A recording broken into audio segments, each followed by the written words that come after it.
Good morning विद्यार्थी मित्रांनो. कालच्या लेक्चरमध्ये आपण लोकनिवड दृष्टिकोनाचे स्वरूप, तसेच खाजगी वस्तू व सार्वजनिक वस्तू यांच्यातील फरक आणि सार्वजनिक वस्तूची ऐच्छिक वाटणी या संदर्भातील माहिती आपण अभ्यासलेली होती. आज आपण तुम्हाला स्क्रीनवर जे काही मुद्दे दिसत आहेत त्या मुद्द्याच्या संदर्भातील माहिती आपण आज बघणार आहोत. तर विद्यार्थी मित्रांनो, नवलोक व्यवस्थापन तसेच नवलोक व्यवस्थापनाचा अर्थ, स्वरूप, तसेच खाजगीकरण, जागतिकीकरण या संदर्भातील माहिती आपण बघणार आहोत. तर विद्यार्थी मित्रांनो, हे इथे मिस्टेक झाली आहे. फूड आहे.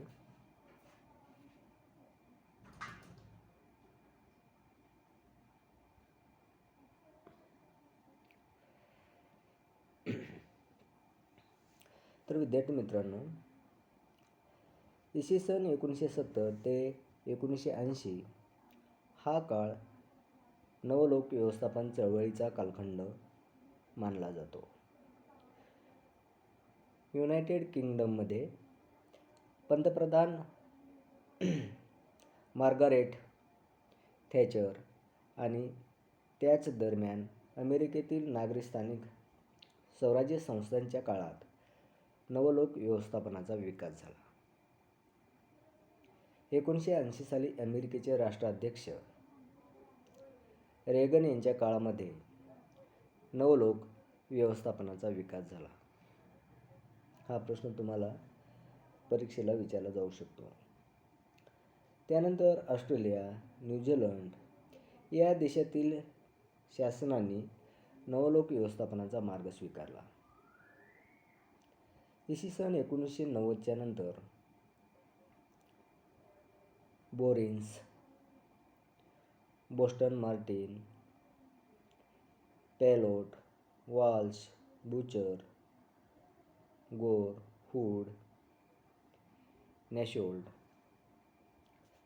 इत्यादी विचारवंतांनी नवलोक व्यवस्थापनशास्त्राचा पुरस्कार केला. त्यांनी नवलोक व्यवस्थापनाच्या अभ्यासामध्ये अंदाजपत्रकातील कपात म्हणजेच काटकसर आणि बिले, कार्यात्मक जबाबदारी, हिशेब व्यवस्थेची तपासणी, खाजगीकरण, ग्राहक, विकेंद्रीकरण, योजनाबद्ध व्यवस्थापन, सुविधा आणि उत्पादनाची अलगता,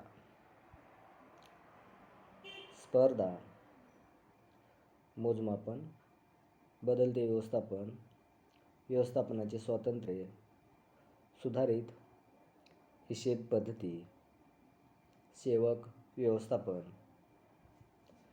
उपभोग कर, राजकारण आणि प्रशासन यातील विलगता, सुधारित आर्थिक व्यवस्थापन, माहिती तंत्रज्ञान याचा अधिक वापर इत्यादी विषयी संशोधनात्मक विश्लेषण करून निष्कर्ष मांडलेले आहेत. यानंतर विद्यार्थी मित्रांनो, आपण नवलोक व्यवस्थापनाचा अर्थ आणि स्वरूप या संदर्भातील माहिती बघूयात. तर विद्यार्थी मित्रांनो, 1970 पासून नवलोक प्रशासनाच्या विकासाबरोबरच नवलोक व्यवस्थापनशास्त्राचा विकास झालेला आहे. डेव्हिड ओसबॉर्न आणि टेड ग्लॅबर यांनी 1992 साली लिहिलेल्या रिव्हेंटिंग गव्हर्नमेंट या ग्रंथामध्ये नवलोक व्यवस्थापन ही संकल्पना मांडलेली आहे. नवलोक व्यवस्थापन ही संकल्पना मांडलेली आहे. नवलोक व्यवस्थापनाला क्रियाशील शासन असेही संबोधले जाते. पोलिट यांनी नवलोक व्यवस्थापनाला नवलोक व्यवस्थापनवाद असे म्हटले आहे. लान आणि रेझनब्लूम यांनी मार्केट बेस्ड पब्लिक ॲडमिनिस्ट्रेशन आणि यू.ए. गन्न यांनी नवलोक व्यवस्थापनाला लोकप्रशासन आणि खाजगी प्रशासन यामधील तिसरा मार्ग असे संबोधले आहे. R.A.W.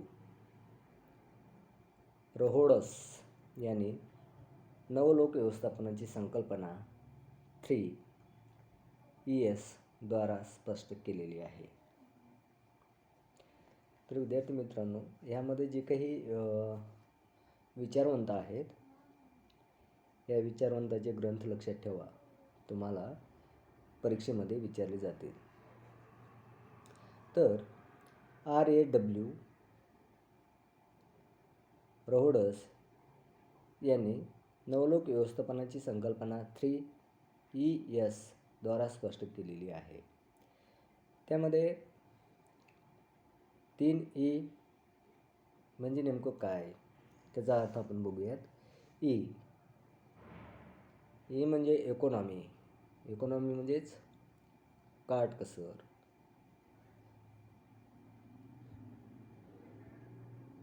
त्यानंतर इफिशियन्सी म्हणजेच कार्यक्षमता. आणि तिसरं जे शेवटचे E आहे ते म्हणजे इफेक्टिव्हनेस म्हणजेच परिणामकारकता. या 3 शब्दातून नवलोक व्यवस्थापनाचे स्वरूप समजून येते. राज्यामध्ये सुशासन प्रस्थापित करण्यासाठी राज्य प्रशासनामध्ये पारदर्शकता, सुलभता, कार्यक्षमता आणि गतिशीलता निर्माण करण्यासाठी सुशासनाची गव्हर्नन्सची प्रक्रिया उपयुक्त ठरते. शासन आणि प्रशासन यांच्या कार्यात पारदर्शकता, कार्यक्षमता निर्माण करण्यासाठी सुशासनाची प्रक्रिया आवश्यक असते. सुशासन म्हणजे लोकप्रशासन लोकाभिमुख, कल्याणकारी करण्यासाठी माहिती आणि संपर्काच्या तंत्राचा वापर करणे. शासकीय खाती, महामंडळे, बिगर शासकीय यंत्रणा, स्थानिक स्वराज्य संस्था, खाजगी उद्योगधंदे, कंपन्या अशा सर्व क्षेत्रामध्ये ही गव्हर्नन्सची पद्धती स्वीकारली जाते. राज्यामध्ये शांतता, सुरक्षितता, व्यवस्था, कायद्याचे राज्य आणि कल्याणकारी राज्य प्रस्थापित करण्यासाठी ही गव्हर्नन्सची पद्धती अत्यंत आवश्यक मानली जाते. सारांश रूपाने सांगायचं झाल्यास व्यवस्थापन आणि सुशासन यांचा अधिक जवळचा संबंध असतो. त्यानंतर हुड, क्रिस्तोफर यांनी आपल्या a public management for all session या ग्रंथात नवलोक व्यवस्थापनाचे स्वरूप आणि उद्देश स्पष्ट करताना 7 मुद्द्यांचा विचार केलेला आहे. हुड, क्रिस्तोफर यांनी त्यांचा जो ग्रंथ आहे a public management for all session हा ग्रंथ त्यांनी 1991 लिहिलेला आहे. तर त्यामध्ये त्यांनी जे 7 मुद्दे मांडलेले आहेत त्यामध्ये पहिला मुद्दा आहे सार्वजनिक क्षेत्रातील व्यावसायिक व्यवस्थापन. दुसरा मुद्दा आहे कार्यक्षमता, दर्जा आणि मोजमापन. तिसरा मुद्दा आहे धोरण निर्मिती आणि निर्णय निर्धारण. चौथा मुद्दा आहे खाजगी क्षेत्रातील व्यवस्थापन. पाचवा मुद्दा आहे सार्वजनिक क्षेत्रातील व्यवस्थापन. सहावा मुद्दा आहे विकेंद्रीकरणात्मक शासन. आणि शेवटचा सातवा मुद्दा आहे संसाधन वापरातील शिस्त. तर विद्यार्थी मित्रांनो, 1980 नंतर जगातील बहुतेक राष्ट्रांनी आपल्या अर्थव्यवस्थेत खाजगीकरण, उदारीकरण आणि जागतिकीकरण यांचा कमी अधिक प्रमाणात स्वीकार केलेला आहे. त्यामध्ये आपण खाजगीकरण बघूया. खाजगीकरण म्हणजे सार्वजनिक उद्योगांच्या मालकीवर खाजगी मालकी प्रस्थापित करणे होय. शासकीय कार्यामध्ये खाजगी हस्तक्षेपाद्वारे सुधारणा करणे आणि खाजगी क्षेत्रातील कार्यक्षमता व उत्पादन पद्धती अंमलात आणणे. खाजगीकरणाने उत्पादन क्षमतेत वाढ होऊन उपभोक्त्यांना त्यांचा अधिक लाभ होतो. सार्वजनिक क्षेत्रातील किमान 50% भांडवल खाजगी क्षेत्राकडे वळविले जाते. खाजगीकरणामुळे साधन संपत्तीचा अपव्यय कमी होतो. तसेच भांडवल निर्मिती होऊन बेकारी निवारण होते. नंतरचा मुद्दा जो आहे तो म्हणजे उदारीकरण. तर विद्यार्थी मित्रांनो, उदारीकरण म्हणजे आर्थिक क्षेत्रात मुक्त बाजार आणि मुक्त स्पर्धा यावर आधारलेली अर्थव्यवस्था होय.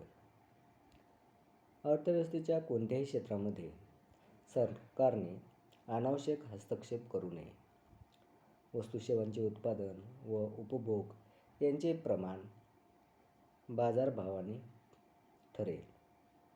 बाजारामार्फतच साधन संपत्तीचे वाटप केले जाईल आणि उत्पादन, भाव व विक्री वाटप सरकारने न ठरविता खुल्या बाजाराने ठरेल.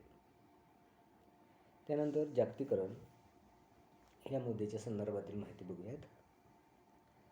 तर विद्यार्थी मित्रांनो, जागतिकीकरण म्हणजे राष्ट्राच्या सीमेबाहेर आर्थिक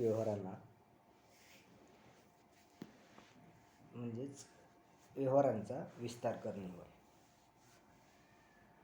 जागतिकीकरणामुळे आर्थिक विकासाला प्रेरणा मिळून मुक्त व्यापार आणि गुंतवणुकीच्या मार्गाने जगातील सर्व देश परस्परांच्या अधिक जवळ येतील. दूरसंचार, पेजर्स, इंटरनेट, कम्प्युटर्स, ईमेल या माध्यमांचा वापर होऊन आर्थिक विकास साध्य करता येईल. अशा प्रकारे खाजगीकरण, उदारीकरण आणि जागतिकीकरण या मार्गाचा स्वीकार करून प्रत्येक राष्ट्र